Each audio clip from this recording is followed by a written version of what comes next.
All right. Well, I am joined today by Matt Blas. Yeah. Yes. God damn. I gotta, every time I feel like I butcher the pronunciations of people's names. So Matt is, he's a friend of mine. He's a coach. And yeah, when did we meet? I think we met at, Indy City Barbell back in like 2017, 2018. Yeah, I think that was when I was just dropping in at that point. So you were a member there. And I remember you were the first weightlifter that I saw like on Instagram going there. And that's what Hmm. prompted me to check the place out. So it must have been 17 or 18 around that time. Yeah. And then that grew to the point where now you're working there, you're coaching and basically running the whole like weightlifting program there, Yeah. correct? Yeah, it ended up being like COVID happened.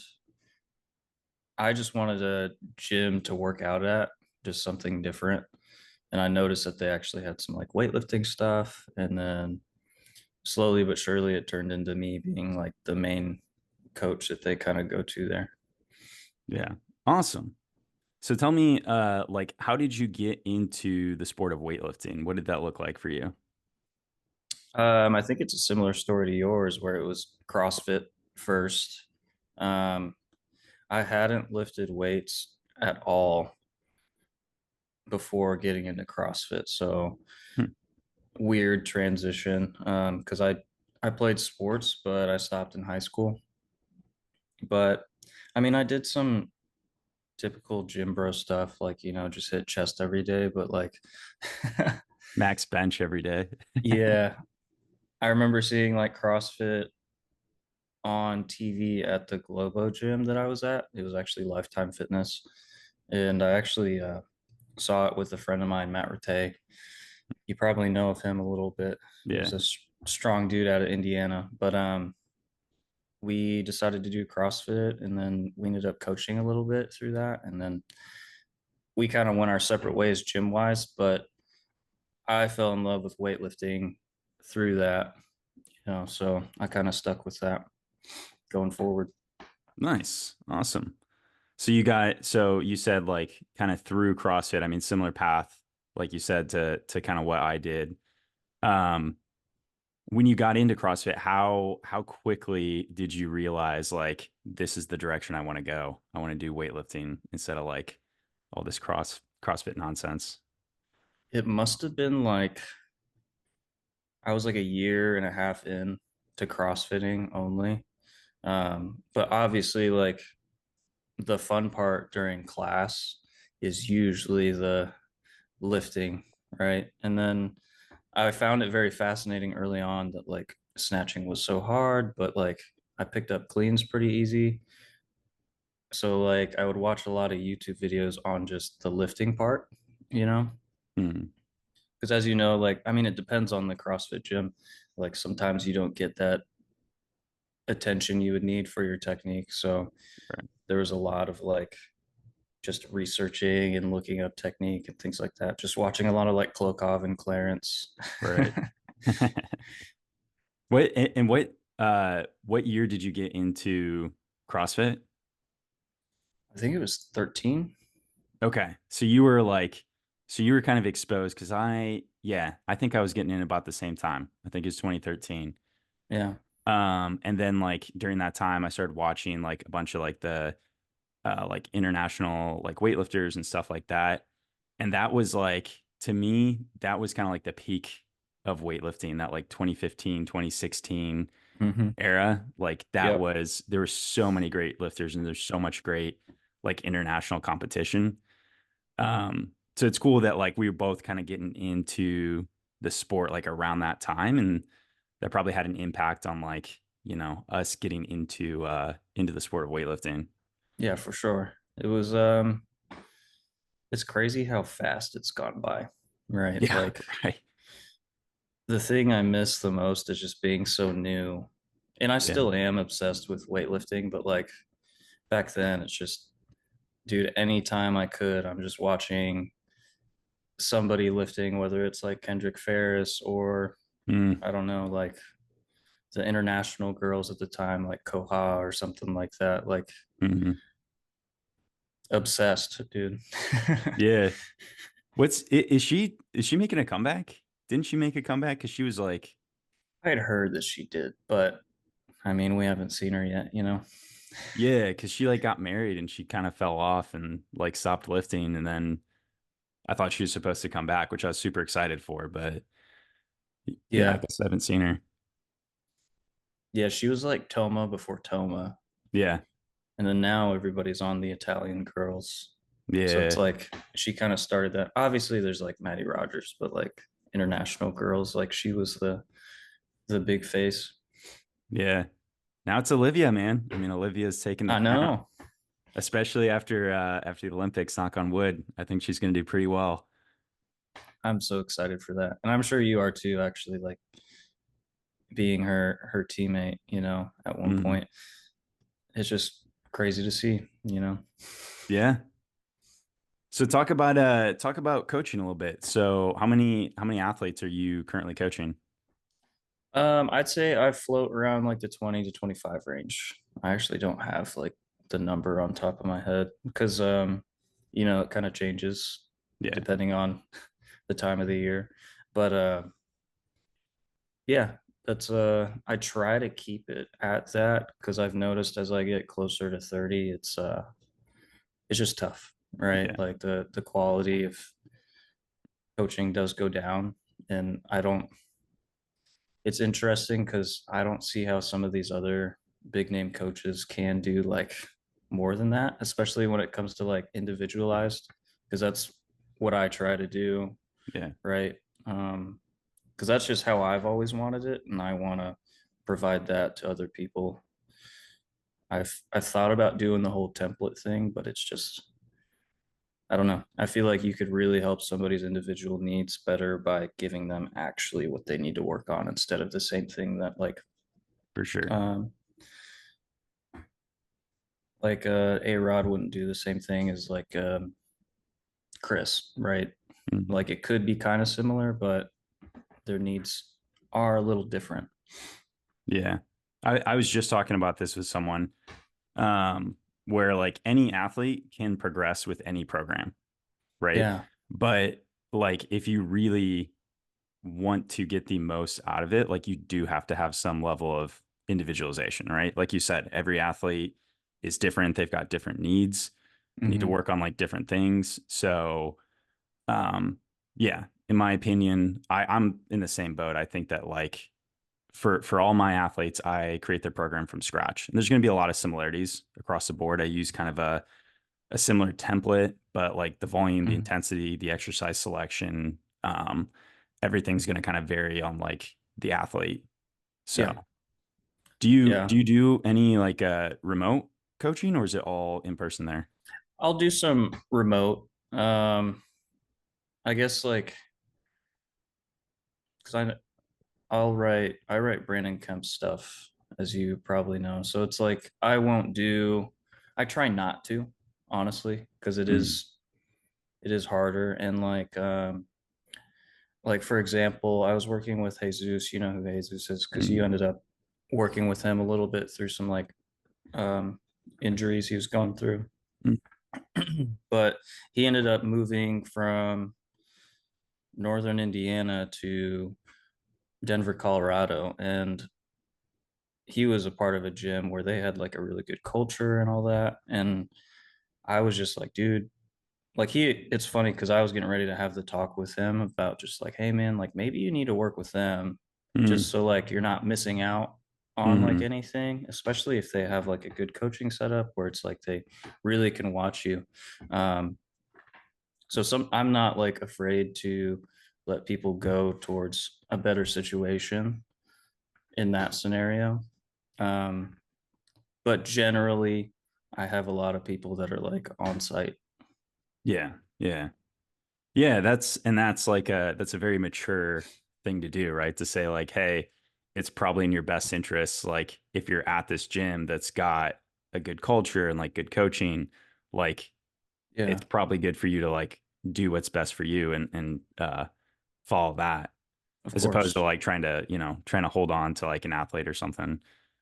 Yeah, like it you could meet them in the middle, right? Like if they really want to work with you and Mm-hmm. like figure it out, then seek that out. But if it's also like, hey, dude, I know they got a good thing going on, like Mm-hmm. try it out, you know? Yeah. Like I'm always here, right? But Yep. it's all good. Yeah, yeah, 100%. So, talk about your like programming philosophy. If you've got, let's say you've got someone that's kind of like coming on board and starting that, they want to start weightlifting with you. What's your kind of entry point? Like what's the frequency? What does kind of the structure of the program look like for you?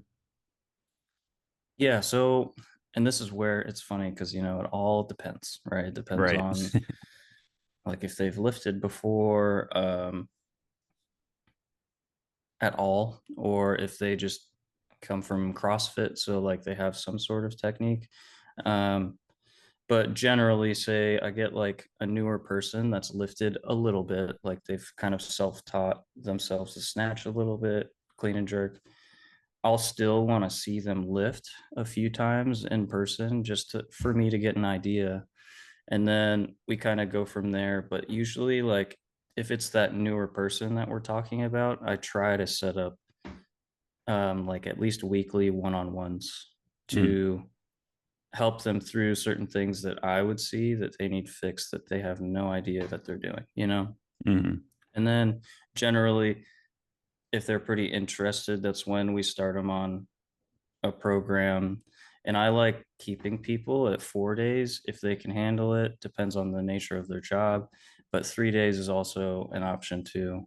mm. Um, I don't like starting like hot out of the gate for sure. Like, Right.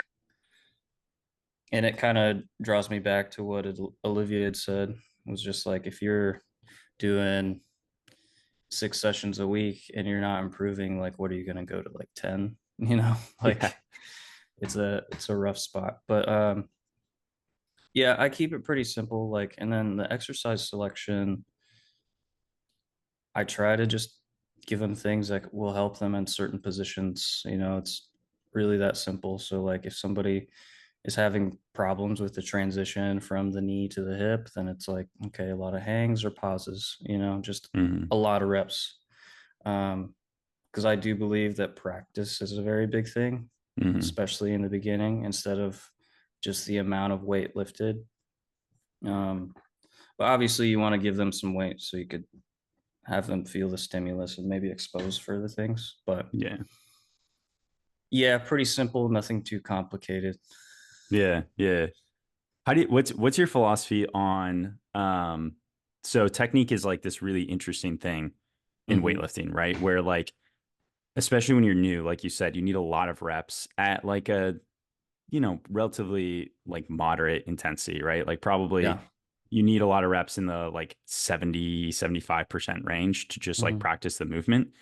But then if you're only ever doing like those weights, then once you start to attempt like your, 85-90% weights, then things start to fall apart, right? Yeah. So like where do you find that balance with providing enough like practice and repeated exposure to like those like technique weights while still developing the skill under the heavy weights, because that's Yeah. what weight success in weightlifting is, lifting Mm-hmm. maximal weights, right? So how do you kind of strike that balance?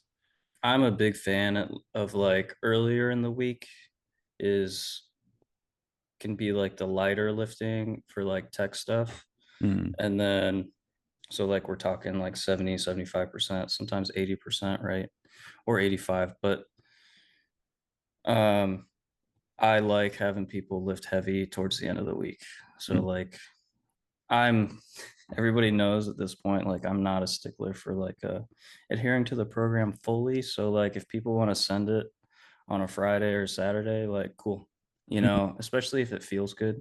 yeah, Because like that's the sport, right? Like the goal is to lift as heavy as possible and snatch and clean and jerk.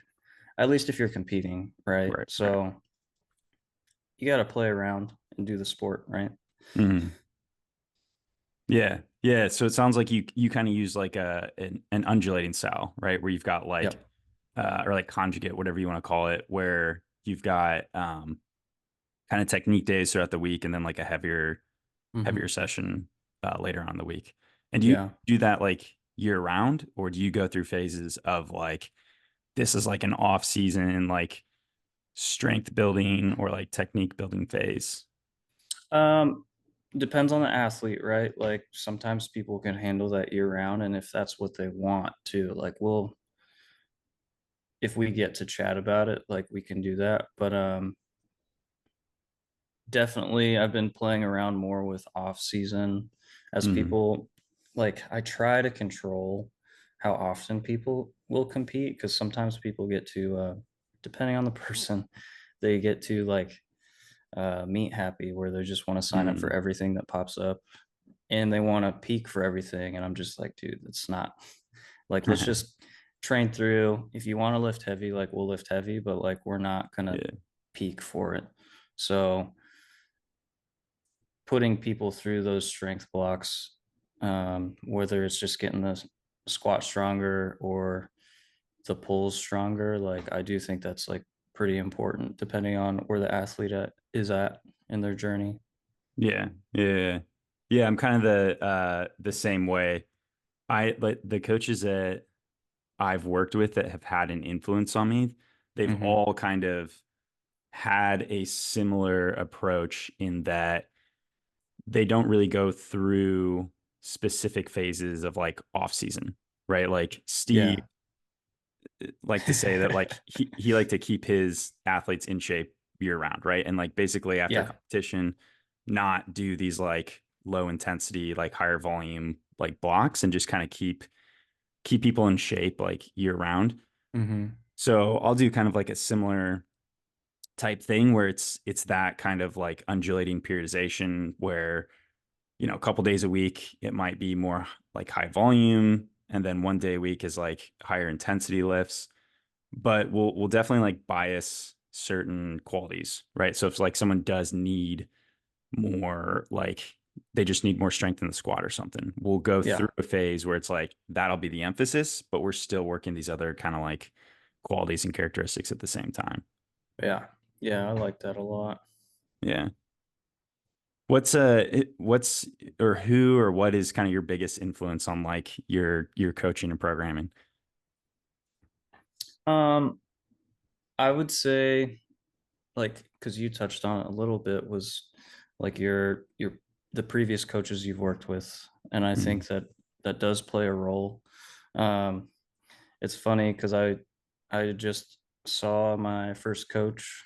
Like I saw him yesterday. I was just passing by the gym. Actually, there's a guy there that ordered some shirts, so I just dropped him off and had a chat with my first weightlifting coach. mm, But it's funny. I think the more I think about it, I feel like I'm turning into him, mm, where like I'm kind of this like quiet coach. Like I'm not really super like vocal all the time. Like I'll kind of just sit there and watch people lift. And like, I mean, it depends. Like I'll cheer people on for sure. mm. But he's kind of like this ninja mysterious guy. And the more I think about it, the more I'm like slowly becoming him in a way. But currently I've taken like mentorship under Will Fleming, Mm, and he also writes my programming, but I really look at it as like a he's my mentor. So like just learning from him um, about how he programs, which mm, I don't quite do it how he does, but just learning how he likes to structure blocks and like certain exercise selection and things like that. And also when it comes to like meet day stuff, mm. that's where I've picked up a lot from him. Yeah. What are the biggest things that you've learned in terms of like meet day? Just like, you know, taking it a little more serious because sometimes I just show up and just be like, all right, it's meet day. Let's just um, hit some lifts. But now that I've been in it a little longer, like some of the athletes are getting a little more um, they're getting more experience, so they're getting a little more competitive. So Mm, it's like I find it it's almost like competition for me too, right? Like obviously I'm the coach and I want to get them to place as high as they can, even if they're in like a B session or a C session. I'm not like burning clocks in a C session, but like I try to get pretty serious and look up like who, like what other competitors are hitting mm-hmm, in their previous meets. So just like opposition research was one that Will always talks about. He's like always looking up like certain athletes' recent mm, meets and things like that. So, um, and even just like attempt selection and timing, right? The counting part, mm-hmm. it's still, it's changes every meet, right? Like Yeah. I feel like you learn something every meet Mm-hmm. that you coach and you're just like, okay, well, won't let that happen again. Or it's like, oh, that worked. Let's do that next time, you know? Yeah. Awesome. Yeah. I remember the first time, I think it was the first time I was at the AO and I had an athlete who missed an attempt and they were going to follow themselves. And I didn't realize you had to either declare, make your first change in the first 30 seconds. Dude. And so I was like, all right, sit. Like we got some time. And then I went to make the change, like a minute had passed and they're like, you can't change. I was like, fuck. Yeah. So like, it's just, yeah, little things like that that you pick up kind of each competition. You're like, oh shit, I'm not going to do that Hmm. again. Yeah. I've made that mistake like too many times. And it's like, if you don't have anybody that really tells you, or if you just like don't really figure it out, you're just like, okay, like I'll do that all the time. But Mm, what's interesting is I feel like you could get away with that at a local meet. right. They're just like, okay, like Yeah. they don't keep track of that timer. They don't have like a stopwatch or anything. But like, Yeah. um, yeah, that's a tough one for sure. Yeah. What else have you learned? What are some mistakes that you've made at competition that you've learned from? I think the biggest thing is realizing to if it's like a B or a C session, like more than likely people are gonna change their opening attempts, Mm, right? So when I first started, I got really comfy with just like, okay, everybody's opening here. And hmm I remember I had one, this was bad. Like, this was before I even called myself like a weightlifting coach. I was still primarily just like a personal trainer. And I had my athlete, it was actually Chris. And I still, like, it makes me cringe to this day, like this happening. I think it was the Arnold. No, it wasn't. I was gonna say, I think it was the Arnold that I was supposed to help you at, hmm but I think it was the year prior where I was competing and Chris was going to compete too. So I was there like to compete for myself. And then later that weekend, I was helping him out. And dude, I just was not watching the board. Like it was one of my first few times at like a nationals type of meet. And hmm dude, everybody changed their opener and like they called his name. We were not ready. He's Oof. running out there and the like literally he walked out there and it timed out. And it was Oh just my like gosh. so embarrassing because you could like walking back after that, like to the back room, like everybody's looking at us like, what the fuck is going on? Like, and I Damn. was just like, oh, dude, no way. So that one was, uh, I hate telling that one, but that was rough. Yeah. But it happens, man. It Yeah. happens. Probably my biggest mistake was I was coaching my dad actually at Masters Pan Ams and he was going back and forth with this one guy Oh. and the guy was up, I think the guy was up like 3 kilos after his last clean and jerk. And so we had one more attempt and I did the math wrong and I thought we were down 2 kilos. So I added 3 kilos to our last attempt to like pass this guy. My dad goes out and like smokes the lift on the platform, and he was a comp PR, I'm pretty sure. And so we're all jacked up and like celebrating, like, yeah, let's go. And then Hmm. he comes back and he tied the guy's total, right? Because he was actually down 3 kilos. Oh So we man. tied, and the guy hit it first, so he won.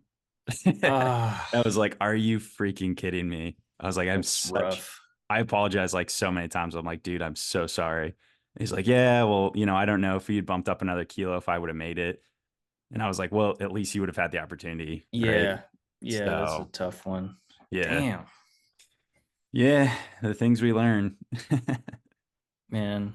Yeah, I'm sure there's plenty of others that I can't think of now, but you know, like I said earlier, you learn something new like at every meet that you coach, whether it's like a mistake that you made or if it's something that you want to implement the next time. Like, and Yeah. that's what I enjoy a lot about traveling to these things, whether it's local or um, the bigger meets.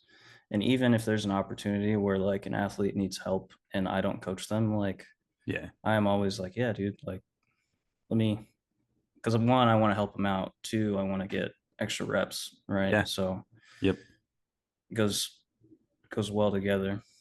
Yeah. I do the same thing like at the Arnold, like I feel like I'm in the back room most of the weekend, right? Even Yeah. though I may just have like a handful of athletes, I'm back there like the whole time just because, like you said, I just love helping out and like being in that environment.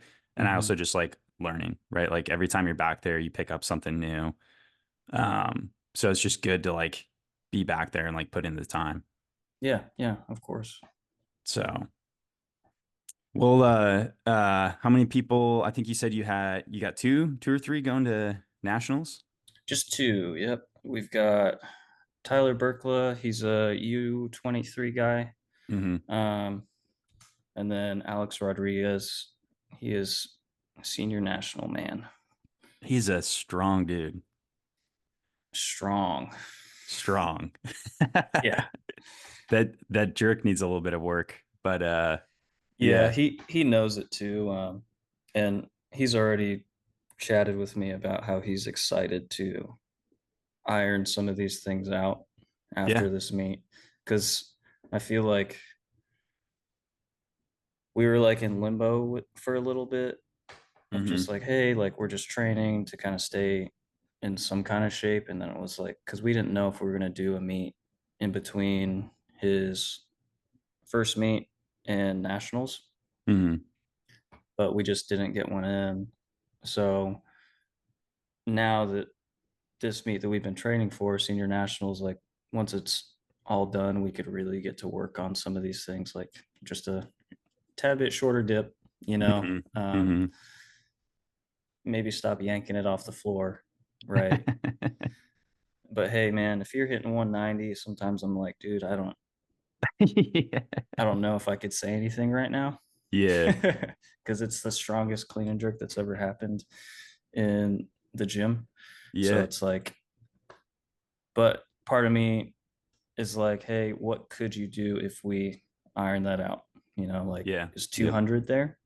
You Yeah. know, so Yeah, that's exciting, man, when you get someone like that that's just like raw, right? Like, yeah, yeah, just there's so many opportunities for like I feel like to just like refine that technique and he's still like relatively new, right? Like a year so dude, into it. just over a year. That's Yeah, nuts. That's absolutely nuts. So like the yeah, sky's the limit, I feel like. yeah. Like the thing that people don't consider because they're like, oh man, like yeah, he obviously lifted weights before, but I mean, we're talking about a D1 running back. Like he played at IU. He Mm, benched 315 going from eighth grade to high school. Like he was at Vasa, like so that's a local gym, commercial gym around us. He ended mm. up benching like 405 for five, Oh my just God. like him doing his own thing. Yeah. Um, so dude's a freak, right? But if you teach him some technique and you just let him figure it out, like of course he'll start hitting some crazy weights, right? Hmm. So it's not like, oh my gosh, what am I doing? I've been doing it a year too, and look at A Rod. It's Hmm. like, oh, look at all of the strength things that he's accomplished in the past. And also, he's just a genetic freak, is what I've learned. Right, right, right. There's certain people that like, yeah, are just built for it. So Yeah. What's your take on I think that brings up a pretty good point. What's your take on technique and like finding a style versus like coaching technique in a certain way, right? Because if you look at, I think the Bulgarian lifters are like a really good example of this. And obviously they've got like their own system and style. But when Hmm. you look at their technique, like none of them are especially technical or like follow, kind of the general accepted technique of like what's taught in most countries. And Yeah. yet they're like incredibly strong in lifting like world record weights. Hmm. Right? So what's your take on like teaching technique in a certain way versus kind of letting athletes kind of figure out like what works for them? Um, I was chatting with somebody in the gym about this the other day, and I think, I oh, just did I? lost your video. Oh, no, camera died. Um, where were we talking about technique? Yeah. Um, yeah, so I was chatting with somebody at the gym about this, and what we were talking about is how I think there are certain things that you do want to make sure are in line. Like, I think we could all agree that sometimes, like, it is, well, not sometimes, like, it's better to start with your shoulders on top of the bar Hmm. more than behind the bar, right? Like, you don't want to see that out of any lifter because I don't know if we're seeing any elite lifters do that.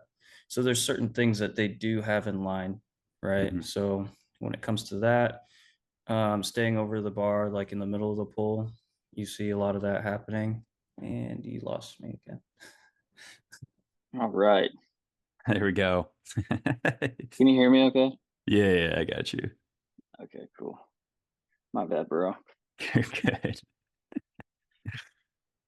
So back to so you're saying like in the technique, there's like certain things that we're looking for, right? Like certain like Yeah. constants across all athletes. Yeah. So we were talking about how like certain positions in people's starting position.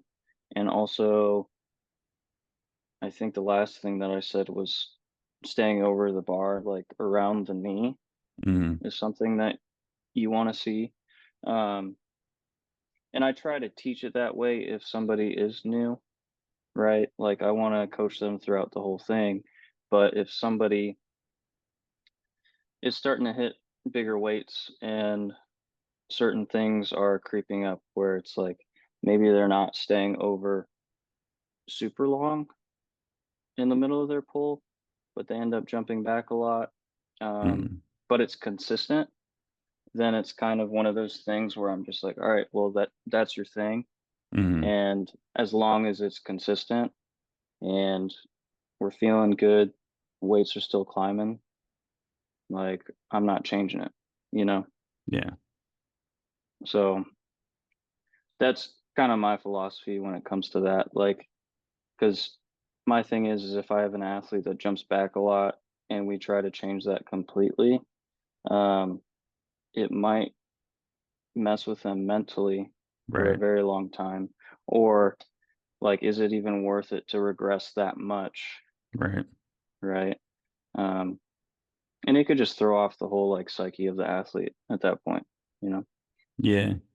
Yeah, that's the kind of tough, I feel like, decision you have to make as a coach is if you've got someone that's like has this kind of major technical flaw, especially someone, that's pretty experienced or maybe has come to you from whether it's CrossFit or like another coach or Mhm. something, like they've developed this style, and even if they're like really strong, and they have like major technical like flaws, you could call them, is that something that you address? Because you're right, it's probably going to take a period of like going backwards for a while before you start to come back to the weights that you're hitting. Is it worth doing that? Or is it something that is, it's just their style and it's just the way they lift? And do you stick with that or do you change it? Yeah. Do you know, Sophie Shaft? Yes. Yeah. So she jumps back like 3 feet in her snatch, Mhm. right? And I was Mhm. talking to like one of my friends about this, who she's like relatively new to weightlifting. I was like, man, I am not a big fan of that, of this huge jump back, right? Because that bar is moving so far and you have to be Yeah. so accurate with like making sure it's in the right spot. But she's out here like just crushing it, right? Yeah. So like, is that something that you would change, or is that something you'd like let fly? You know? Yeah. I mean, it seems like here's my thing. It seems like they're trying to her and her coach are trying to make a change, but it's like I don't know that they really care too much when she's like hitting the weights, you know? Mm-hmm. Um, and another thing I wanted to add is like I think it's worth it to explore like, hey, like let's try this variation and see if you can make it consistent with this. Um, or whatever. But like maybe they are learning that it's like, hey, this is how I snatch. Mm-hmm. And like let's just ride with it. Like if it gets better, it gets better, like technique wise. Yeah. Um, because that's a weird spot too, because they're over here, like what she qualified for the junior world team. Mm-hmm. Like like we're already talking about like next quad things, like depending on what weight classes are selected for 2028, like she's very much in the running. I know it's already like really early to be saying that, but like she's really good, right? Mm-hmm. So it's like, do they spend the next 4 years like trying to dial that in? I think so, like a little bit. Mm-hmm. Mm-hmm. But if it doesn't get better, I don't see them sweating about it, you Yeah. know? Yeah. Again, like, yeah, like you said, it's, when you're at a certain level, it's like if you took, because it would take a good amount of time to like, Yeah. to make changes, right? Like, do you take Hmm. that time, or do you just say like, hey, we're progressing, we're continuing to hit heavier weights? It is what it Yeah. is. Yeah. Like I do think it's possible, right? Like you've seen, Mm-hmm. I guess, Matty Rogers is a big example, Mm-hmm. is like, because you've been in it as long as I have and you've seen her lift, like her technique has improved, Mm-hmm. right? But her style is still very similar, right? Like Mm-hmm. very like she still throws her hips, Mm-hmm. right? Like she doesn't keep her heels down really long in that power position, but like her extension has changed a lot. Like she used to Mm-hmm. very be like that banana shape extension, and then now she's more straight. But so I like bringing her up as like, hey, like it can change, and Mm-hmm. they did put in a lot of good work to fix that. But I think like the overall style of the lifter will remain the same, but like you can make very small changes. Yeah. And it took a long time. Yeah.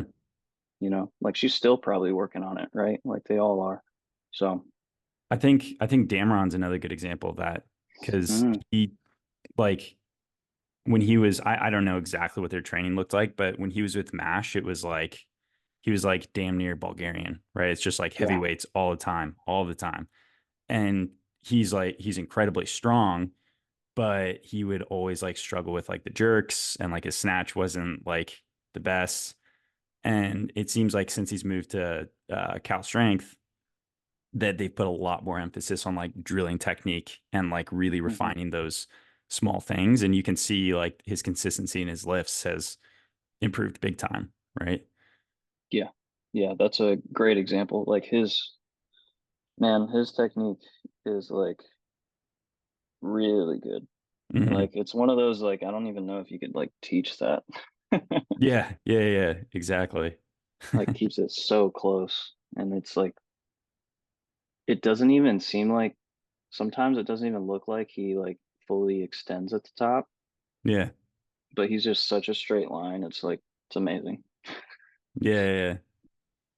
I mean, yeah, you don't. Well, what's your take on this? Do you teach full extension in the clean? I don't care about that at all. Um, for a while, I was like, yeah, you really need to extend your hips, knees, ankles, like, Yeah. but cutting the pull short and the clean, like, that don't matter to me. Yeah, I agree. Yeah, I think extension the snatch is a lot more important because we have to like develop the height to like get underneath it. But in the exactly. clean, the more important aspect to me is like the impulse, right? Like how much force can you create in a short period of time when that bar gets to the power position? And if you Yep. do a better job of doing that without fully extending, then that's totally fine. Like I'm not Yeah. worried about that. Yeah. I like that. The Yeah. impulse. Yeah. Yeah, that's the Yeah. I forget. I think it was in one of the Russian training manuals where they're talking about with the snatch because you've got a wider grip on the bar and because the weight is relatively less, you don't Hmm. get the elastic whip of the bar, right? Yeah. Whereas in the clean, because the grip is narrow and there's like more weight on the bar, you actually get this like bending and recoil of the bar that occurs. Yeah. So because of that, in the snatch, it's actually more important that you do extend and get height on the bar. Whereas in the clean, if you just impart a higher force at that power position, you're going to get that whip of the bar. So it's not as important that you reach full extension in the clean Yeah. Yeah. from a kinematic standpoint. Yeah. I need to dive into some of those books. Yeah, man. I when I was at West Side, Louis gave me all the The Russian. all the Russian manuals. Yeah. It's interesting because there's a lot of value in them, but Mhm. our knowledge of the sport has changed and grown so much. And you got to keep in mind like the era too, right? Like those are written in like the 70s and the 80s when, the pharmaceuticals were a little bit different and Yeah. there were some like different influences. So you got to kind of Of like take course. everything with a grain of salt. But it is really interesting because so much research and data was carried out on such a large group of like elite athletes that we really don't have like those type of like studies anymore that are being done, right? Yeah. It's generally more like college age kids and like untrained people, which there's still value in like that research, but obviously your average athlete is going to respond a lot differently than like an elite level athlete. Of course. Of course. Yeah.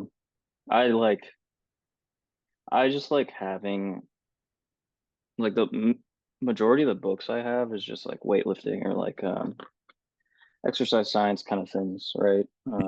Training. So I just like holding on to those things, whether I actually like read them through or not, you know? So I think it would be nice to get a hold of some of those like Russian training manuals. Well, you can borrow mine if you need them. Okay. Are they just collecting dust Yeah, at this point? they're chilling back here somewhere.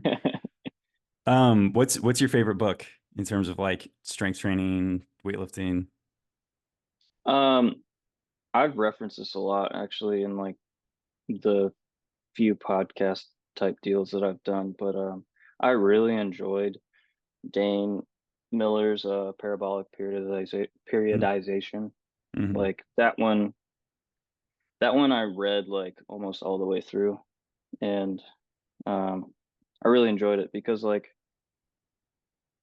clearly, because for a while it's kind of like okay, he's just putting out an ebook because like his social media is booming, but like clearly he knows what he's doing with the athletes that he has. Mm-hmm. Like Jake Horst went pretty far. Obviously, Haley Reichert Mm-hmm.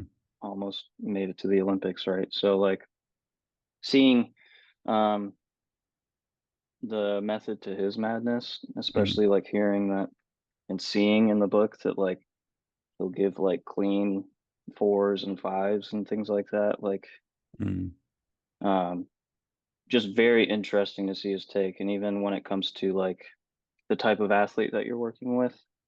So whether they need like more attention as an athlete overall, or if they can kind of be told what to do and they'll do their thing. They don't need much attention, Mm-hmm. So going over things like that in that book was really, really cool and like eye opening because I was just like, oh yeah, like it is coaching at the end of the day.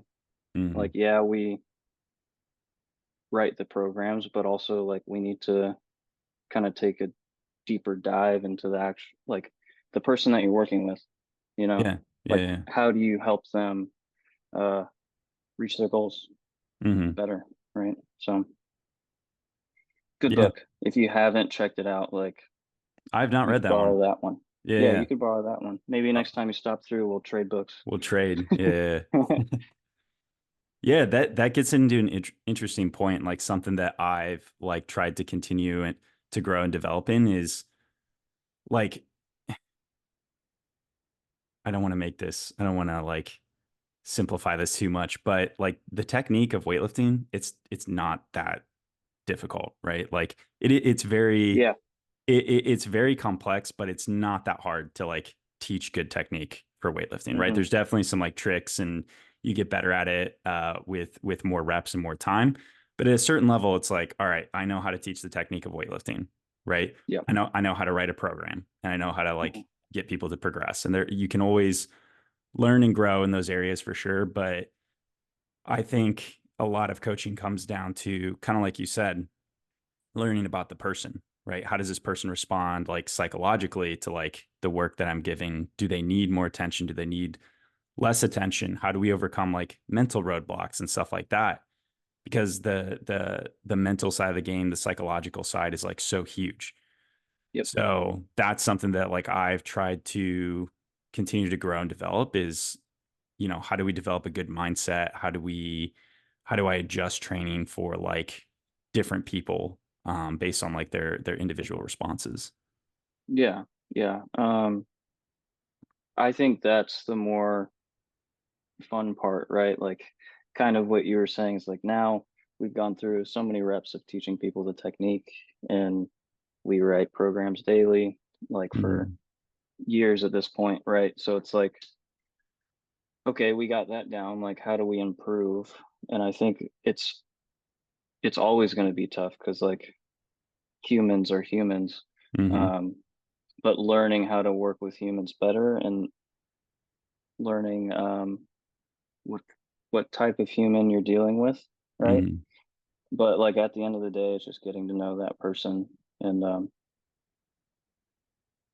that helps you dictate like what direction you go, all of that, right? I Mhm. feel like that trumps everything. Whether like forget about the meat going on, like people got real life that Mhm. they're dealing with, and you're probably like me too. Like it's more than just like okay, like qualifying for meets. It's helping people for like their longevity Yeah. in life overall. Like that's like the biggest thing for me is like, okay, like they enjoy doing this, right? Mhm. They want to continue to progress in this. Um, how do we keep that rolling, right? I've had some people tell me like they just want to burn it down and like let's try to hit some big numbers and if it doesn't happen, like whatever, it's like okay, Mhm. we'll do that, Yeah. right? But a lot of people tell me they want to do it for years to come, so it's like we have to navigate through that in a different way, Yeah. compared to the person that wants to burn it down. Yeah. Yeah. Yeah. I've got a guy that just started working with me and he was an elite or like a high level athlete in like a different sport, right? And he Hmm. told me, he's like, I feel like I've got some like unfinished business because he didn't like his career in this other sport didn't pan out like the way that he wanted. And so he's 30 or 31. So, he's getting a little bit older and he's like, I'm kind of in that window here where it's like if I'm gonna make a run in weightlifting, like I'm gonna do everything I can and put like all I can into this. Right. Yeah, yeah. And so he's like, anything that I can do, like tell me anything to get better as fast as possible. And like kind of like you said, like burn it down to a certain degree. Hmm. I'm like, I feel like in this position, I'm like, all right, I'm here for it, right? Like, let's do this, Yeah. but let's be really smart about it because the risk we run is like just fucking hammering it and then dealing with injuries or like burnout, or something like that. So I feel like in this situation, I'm like having to put the reins on a little bit and be like, it'll come, right? Like give it a few years of good solid training and it'll come. Yeah. But yeah. Yeah. Sometimes you like, I also get drawn back because I'm like, man, like they're hiring us for a service. And if like that's ultimately what they want, like, well, I'll cater to it, but Mhm. in the best way I think possible, Right. right? Like I'm there to be the soundboard, right? Right. Um, so it's like, man, if you want to do it, let's go. But we're gonna do it with like my twist, not just like running at a wall. Right. Right. Yeah. So it sounds like we're pretty similar in like using kind of a collaborative approach with the athletes, right? Where it's like you get Yeah. feedback, you kind of come to a decision together instead of being like someone comes to you and they talk about their goals and like direction and all that, and you're like, all right, this is it, this is the way, right? It's Mhm. kind of like there's a lot more like feedback built in based on like what the person wants and needs. Yeah. Like I think that's something that I've gotten better about within like the last few years. It's just, again, it comes down to communication, right? Hmm. And I think if it's some people, they just want to be told what to do, right? Hmm. Like, hey, you call it, I'll do it. Um, but I noticed that like good results come from like the collaborative things, right? And it's just better communication about the training. Like if they can tell me like if they like this or why they like this or why they didn't like it, right? Then we can Hmm. create like a good solid program that'll help them achieve that goal in a fun way too. Like sometimes somebody might just be like, dude, I hate these. Like I know that they're probably good for me, but I just Yeah. dread doing them. And if I dread training, like it's just a bad day, right? Yeah. Like I don't want people to dread training too much. Like it should be a grind Hmm. sometimes, right? But yeah, like I think that's something that I've gotten better about. Have I been like perfect with it? Like sometimes my communication has been Hmm. lacking, and that's why I try to improve on that constantly, you know. Yeah. So, Yeah, that's something that like I try to facilitate too. Like you said, if someone's dreading training, if it's like fuck, I got to go into the gym every day and they're just like not looking forward to it, then they're probably not going to get the most out of it versus like if yeah. they're really jacked up and like fired up about it, they're going to make much better progress. Right? So Yes. that's something I try to facilitate too is like with any one athlete, there's multiple things we can do, right? To kind of get them to where they want to be and figuring out like what is going to help get them excited and get them like fired up about training. That's something that I, always try to figure out how to like maximize. Yeah. Like if it's fun, you'll just keep going, Yep. right? Like if it's not fun, like that's where you'll see like the burnout happen a lot faster, right? Yeah. Um, People want to just look for other things to do, which is fine, right? But keeping it fun has been a big thing, even for myself, Hmm. right? Like, but I do love the sport truly. So like I always feel like I'm gonna do some version of snatch or clean like Hmm. for the rest of my life, you know. But there are times where I'm just like, dude, like I don't want to do this. So what makes it fun is just doing something that you want to do, like Yep. maxing out. I'm just Yeah. kidding. Yeah. I mean, yeah, dude, like on it, I agree. Like some of the best progress I've had in weightlifting is like when I go through phases where I'm like, I'm gonna do whatever the hell I want. Like have a certain structure with like snatching today, squatting, clean the next day, jerks, whatever. But I kind of just go in and like do whatever the hell I want. And Hmm. to me, that's like so much fun. And again, when you're like having fun and like you're excited about training, like you're gonna make good progress. Of course. So yeah. Yeah, What's man. what's the thing that you like what are you continuing so as coaches I feel like we're always trying to like continue to grow and develop our skill set. What's Yep. one thing that you're like currently kind of working on or trying to develop as a coach? Um, I think the biggest thing would be like just continuing to figure out how to better communicate with like humans, right? Mhm. That's the one where it always changes, right? So like for me, like I said, sometimes I could be the coach that's just like standing in the corner. Um, and I kind of came up as like the athlete that like didn't need too much attention. Like Mhm. you tell me what to do, I'll do it. Um, and I've always been the one to kind of look up my own things too, but like also still utilize my coach.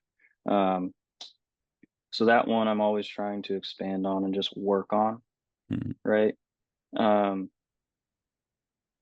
but I think getting better in the meet day setting is always something that I'm trying to improve, Mhm. right? Because it's never the same. So like highlighting that again. But yeah, just being a better communicator is like the biggest thing for me, you Yeah. know, because I feel like communication, if it's not there, like it's going to be hard to get that athlete to where they want to go, you Yeah. know? Yeah. No, I agree. And I like a big portion of what I do is like the remote training, like the online training. And Mhm. so, excuse me, I when I structured like the process and like um how I do like my online training, the communication piece like took such precedence, right? Like I want to have these touch points where like we're talking, we're communicating, you're sending messages like through the app and everything because yeah, Mhm. I've heard, I don't want to throw anyone under the bus, but I've heard like horror stories of like other coaches that athletes talk about like just not getting any communication or like feedback from their Yeah. coaches. And it's like to me, I don't know how you can operate as a coach like that, right? If you're not like consistently knowing how the athlete is feeling, how they're responding to things. So yeah, for me, I agree. That's such a huge piece is like the communication side of things. Yeah. Like I think how do you provide your training? It's Like through do you Train Heroic. okay. So there's like I use True Coach and Mhm. I just chose True Coach just because it's like it seemed like the easiest way for me to like write out a program. Um, but what I like doing now is I'll implement like it's a workout, but it's just a check-in at the end of the week, Mhm. um, or every other week. I'll try to do it, and just to get a gauge on like people's sleep, like additional thoughts that they have about the week, or like if there's anything else that they just wanted to let me know that they like didn't get to tell me like throughout the week in the gym, or if they just like didn't feel like telling me in person. Like sometimes Mhm. people will write like a big paragraph of like what's kind of been going on that Mhm. they just didn't want to tell me, you know? So it's like Mhm. easier for them to write out. That's one thing that I've done that's like helped me like get more insight with my athletes, even if they are like I see them every week, you know. Mhm. So um, just expanding on that, and it's been really helpful Mhm. as of lately. Yeah, that's something that like I'm actually starting to implement as well. And to me, I'm using like a just like a Google Forms sheet, right? Okay. Where they can like respond and kind of do the same thing. Because my athletes, I have a couple different tiers. We have like the top tier, we're checking in every week, right? We're doing like Zoom Okay. calls. And then the other like the next level down, it's like monthly check-in calls. So there is a good amount of like touch points in communication, but I think that is valuable as well to like have them have the opportunity to like fill me in on like anything that's like going on or like anything that needs to be changed. So, Yeah. Yeah. yeah. Awesome. Well, what's next for you, man? You got any competitions coming up? For me, I I'm trying to get into some decent shape if I can hopefully do AO2. Okay. Yeah, so I've just been slowly getting back into it. I've really just been like squatting lately, Mm, try to get my legs back underneath me, but I just haven't done a bigger meet in a while, and mm, I don't know if I care that I'll be in like the best shape ever. I kind of just want to go and do one. Um, mm, Breezy's going to do it. I think a couple of other guys will do it towards the end of the weekend, so it'll be fine for me to do it because I'll probably be the first day, me being mm. a lighter guy. But yeah, I first got to qualify though, Yeah. and so I got to find a meet, which is going to be the hardest part, finding a local meet. Yeah. Um, because I refuse to do the online qualifier. Uh, Why? I'm just like, dude, I need to go do it how it should be done. Yeah. I agree. I agree. um, they need to get rid of those things. That's just It's my kind of take. it's kind of cheating, honestly. Like you can just sit there and take as many attempts as you want and yeah. Yeah, like James could have been qualified for nationals if we did that, but Hmm. it we show up to a couple meets and it didn't fly, you know. So that meet day pressure is a real thing. Like Yeah. the waiting in between attempts is a real thing, and I Yep. feel like it's you just earn it, right? You really Yeah. earn it. But yeah, that's really on the forefront for me, like for my own. But yeah, obviously, I think yeah, tomorrow we're heading to nationals with the Nice. guys, so Yeah. that's the next big thing Yeah. currently.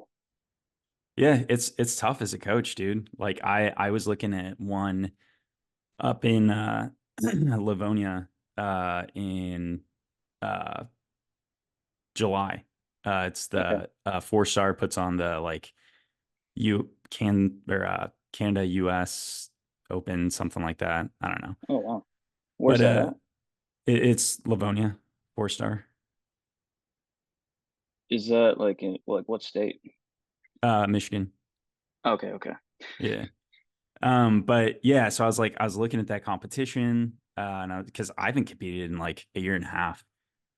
And so I was looking at that one, but then I had a couple athletes that were like interested in doing it. And now we're gonna send probably like, I don't know, 5 or 6 people. And so I'm like, well, fuck. Like Yep. if there's gonna be someone in my session, like there's no way that I'm gonna like coach and also compete. So it gets tough as a coach, man, like continuing to, stay active Yeah. with like competing. That's why I've kind of like that's what brought to my head was doing AO2 Hmm. because I was just like, well, you know, a lot of us being from the Midwest, we like doing the Arnold. Hmm. So they probably won't want to do AO2. But also it's like you got to get a plane ticket, you know, Hmm. Airbnb, whatever.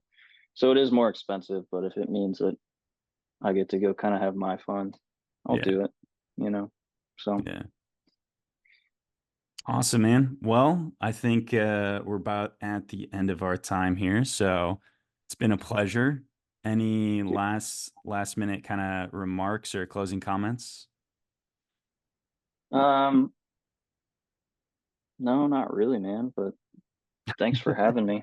You got nothing? Come on. What's uh a word of advice for any aspiring weightlifters out there? Okay, word of advice. Um, just stay true to why you got into it in the first place, Hmm. right? I think a lot of people like their reasons change as to why they're doing it and they don't even realize because of Hmm. social media, right? So there's a lot of comparing going on, like, ooh, I want to be here. Um, just think of like why you started and just stay with that because sometimes people want that end goal, right? They don't think about like the journey and the process that it takes to get there. And I Yeah. think that's the biggest thing to stay in touch with throughout any lifter's career, you know? Yeah. Yeah. Agreed. Agreed. Awesome, man. Well, again, this has been a lot of fun. Thanks for coming on. Dude, thanks for having me. Yeah. Awesome. Sorry And for the little technical technical issue earlier. difficulties. It's all good. Yeah. Well, best of luck to you and your athletes competing at nationals, and I'm sure everyone's going to crush it. Thanks, brother.